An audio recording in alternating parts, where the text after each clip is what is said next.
खैबर पख्तूनख्वा अमन जिरगे से 2 अफराद का लापता होना ये पख्तून रिवायात की तजलील है। अब इमरान खान के ओपनिंग प्लेयर सुहेल अफरीदी जो इस वक्त वज़ीर आला है, उनका वाज़ेह मौक़िफ़ तो आ गया इस मामले पे, मगर अब देखते हैं ये इसमें अमली तौर पर आगे क्या करता है।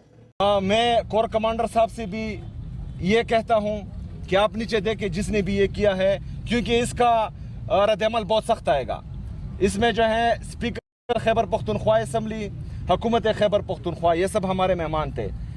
इसमें फिर हम जो है मुद्दी बनेंगे।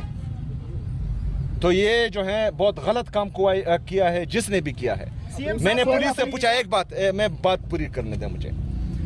इस तरह अगर फर्ज करें खैबर पख्तूनख्वा की पख्तून और कबायली रिवायात को अगर तोड़ा जा रहा है और उसमें जो है हमारे अमन को नुकसान हो रहा है, पख्तूनों का नुकसान हो रहा है, सूबे का नुकसान हो रहा है, तो मैं वाज़ा पैगाम देता हूँ कि उस पर रद्द-ए-अमल आएगा और वो बहुत सख्त होगा। सुहेल अफरीदी साहब ये बताइए